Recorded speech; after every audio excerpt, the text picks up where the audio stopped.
Hola, hola. En este video vamos a explicar cómo funciona y cómo se cambia el comportamiento cuando usamos la red Tor. Y también vamos a explicar cómo viajan los paquetes a través de esta red y cómo se realiza el cifrado. Bueno, entonces vamos a explicar rápidamente cómo sería el funcionamiento de una red cuando no utilicemos Tor. Como se sabe, nosotros estamos dentro de una red gestionada por un router, que sería el router que ha sido provisto por nuestro ISP. Entonces, dado que nosotros nos conectamos ya sea de un celular, de una computadora, nosotros tenemos asignadas una IP privada, que es un identificador único dentro de esa red. Entonces, cuando nosotros nos queramos conectar a un servidor que se encuentra en Internet, de nuestro cliente, de nuestra máquina, va a salir un paquete que tiene como información la IP de origen, como nuestra IP privada dentro de esa LAN, y la IP destino del servidor al que nos queremos conectar en Internet. Viaja hasta el router ese paquete, y en el router ocurre un proceso llamado NAT, en el que en el paquete se cambia la dirección de IP de origen, y ya no va a estar la IP privada, sino va a estar la IP pública que nos asigne nuestro ISP. Básicamente porque en términos de Internet de la nube solamente se trabaja a nivel de IP pública. Las IPs privadas son dentro de las LAN. Una vez que pasa el proceso de NAT, va a ir saltando entre redes. Se puede decir que ese paquete va a pasar por diferentes redes sin que se cambie la información de la IP de origen y la IP destino. Va pasando y saltando entre redes hasta llegar al servidor. Una vez llega el servidor, se realiza el proceso inverso y de esa manera se realiza la conexión. Ahora, ¿qué pasa cuando usamos Tor? Cuando nos conectamos a la red Tor, ya no enviamos el tráfico directamente al destino. En el caso anterior, en el convencional, el paquete que salía de nuestro router no variaba los parámetros de IP de origen y IP destino. Sin embargo, en Tor el tráfico no se realiza directamente al destino, sino que este pasa por una serie de nodos que lo van encriptando. Normalmente son 3 nodos como mínimo para asegurar y garantizar la seguridad del paquete. Cuando nos conectamos a la red Tor, se genera una ruta aleatoria en el que está conformada por 3 nodos. Pueden ser más de acuerdo a cómo lo configuremos, pero normalmente como mínimo son 3. El nodo de entrada, nodo intermedio y nodo de salida. El nodo de entrada conoce nuestra IP de origen porque es la que tiene conexión con nuestra red. El nodo de salida, por otra parte, conoce a qué lugar nosotros nos estamos conectando. Y el nodo intermedio no conoce esa información ni de entrada ni de salida, solamente conoce los nodos de entrada y salida. Entonces, en este punto, se podría decir que cada nodo solo conoce al anterior y el siguiente, lo que hace que rastrear este tipo de tráfico sea bastante difícil. En este aspecto, un ejemplo práctico para poder entenderlo, se puede decir que es una carta con 3 sobres. En el primer sobre se coloca la dirección final y el mensaje y se cierra. Luego todo ese sobre se mete dentro de otro sobre y se coloca de nuevo la dirección, pero del nodo intermedio. Y finalmente todo eso se mete en un tercer sobre con la dirección del nodo de entrada. Entonces el sobre primero llega al nodo de entrada, quita la primera capa del sobre, ve el contenido a dónde lo tiene que enviar, lo envía al nodo intermedio. El nodo intermedio repite el proceso al nodo final y el nodo final repite el proceso hasta el servidor. Y así es como funciona, y por eso es que se le llama onion routing, porque se va descifrando por capas. Bueno, dicho esto, es importante mencionar también la importancia de la conexión HTTPS, debido a que el nodo final conoce a qué servidor nos estamos conectando, realiza la conexión directa al servidor, el nodo final, el nodo de salida. Si nosotros no realizamos una conexión HTTPS, o sea que no es cifrada, una persona que quizás esté analizando o esté monitoreando ese nodo de salida va a poder ver exactamente qué contenido estamos visitando, e incluso ver quizás el tiempo que estamos dentro de esa página, las imágenes, las consultas y todo lo concerniente a ese sitio web. Por eso es importante el cifrado que realicemos a las conexiones o a los sitios web. Presentado ya el funcionamiento general de la red Tor, también les voy a mencionar rápidamente los posibles problemas que se nos puedan presentar. El problema principal puede ser quizás que nuestro proveedor de servicios, de acuerdo a las políticas que tenga, puede bloquear nuestra conexión a Tor. De acuerdo a las políticas, porque normalmente este servicio, esta red, es asociada para actividades no éticas. De acuerdo a las políticas, nuestro ISP lo puede bloquear. Entonces, ¿cómo hace esto? Tor, todos los nodos que utiliza para realizar sus rutas se encuentran listados públicamente. Así que si un proveedor de servicios se encarga de bloquear todos esos nodos que se encuentran listados públicamente, nosotros no vamos a poder acceder.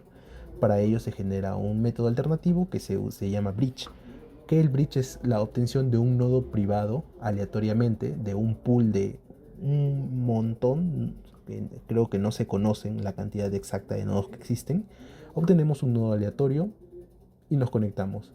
Dado que es un nodo aleatorio y que es muy difícil que el ISP lo tenga registrado, vamos a poder acceder sin mayor problema. Y ahora, hay servidores que bloquean el tráfico proveniente de Tor. Para ello, nosotros podemos intentar utilizar una VPN o quizás un proxy para cambiar nuestra dirección de IP. Y de esta manera tratar de que los servidores no nos bloqueen la conexión.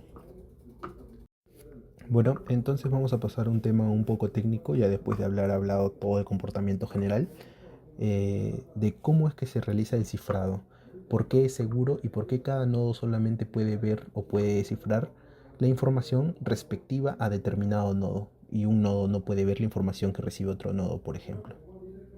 Vamos a pasar a ello. Antes de iniciar con todo ello, con todo el comportamiento del flujo, tenemos que saber dos conceptos claves, que son claves asimétricas y claves simétricas. La clave simétrica es una llave en común. Por ejemplo, se utiliza la misma llave tanto para cifrar como para descifrar el mensaje. Una analogía bastante básica es una caja fuerte, en el que, por ejemplo, tiene una combinación. Nosotros sabemos cuál es la combinación y, por ejemplo, también le damos la combinación a nuestro amigo. Colocamos un mensaje dentro de la caja fuerte y cerramos con la combinación.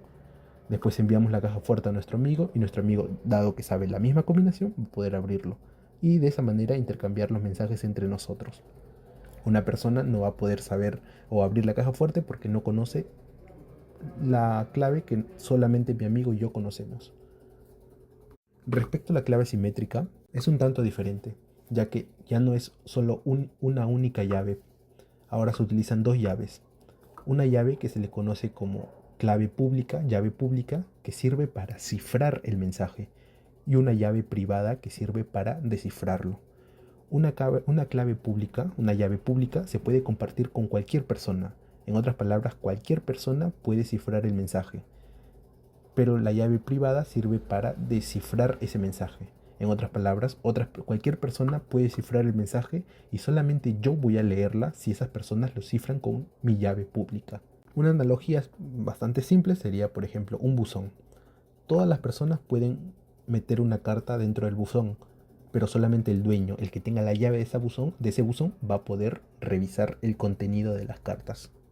Entonces, ya dicho este concepto, cada nodo tiene una llave pública y una llave privada para realizar este cifrado asimétrico. Bueno, ya conocido todos los conceptos previos que les había mencionado, ahora les voy a explicar cómo sería el flujo de cifrado de la red Tor.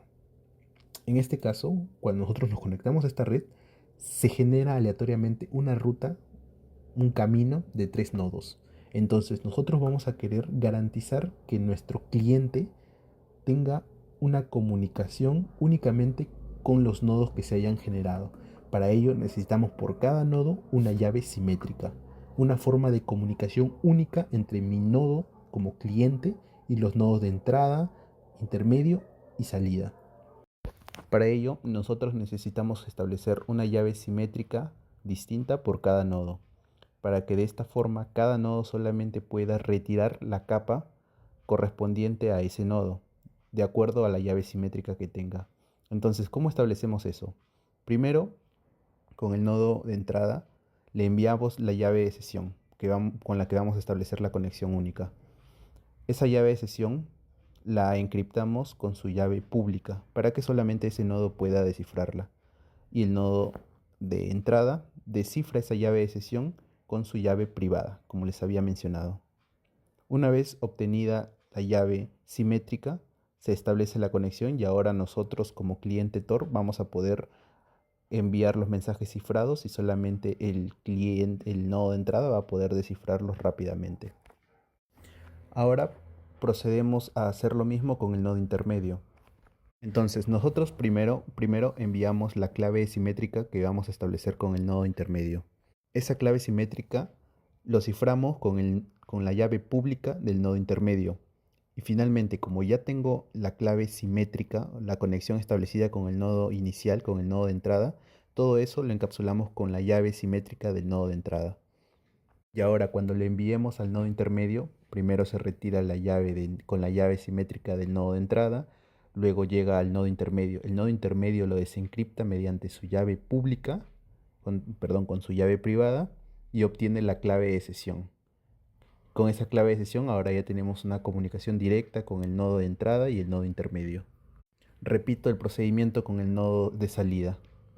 Una vez tenga ya las llaves simétricas para cada nodo, ahora cuando se envíe un mensaje, cuando se envíe un paquete, lo voy a encriptar ahora al nivel, ya no usando sus llaves públicas, sino utilizando las llaves simétricas que ha obtenido por cada nodo. Por lo que el paquete iría encapsulado con la llave simétrica que he obtenido del nodo de salida. Todo ello lo voy a encapsular con la llave simétrica que he obtenido del nodo intermedio y todo ello lo voy a encapsular con la llave de entrada. Y ahora por cada nodo que pase se va desencriptando la capa correspondiente a su llave simétrica.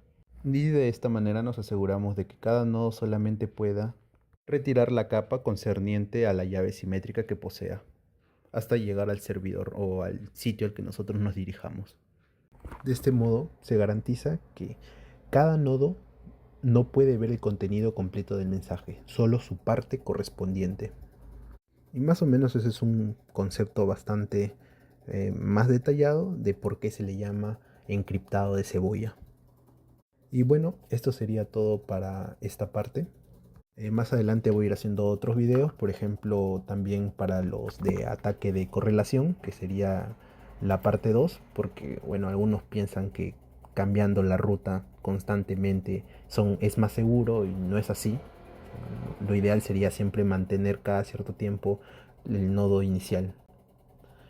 También un video de cómo instalar correctamente Tor, cómo usarlo de forma segura y cómo configurar un bridge o de repente un VPN, un proxy. Y también, si YouTube me lo permite, mostrar pruebas reales de qué es lo que ve nuestro ISP según los elementos que usemos. Si le agregamos una VPN, un proxy, un bridge, etcétera. Nos vemos entonces en la parte 2. Gracias.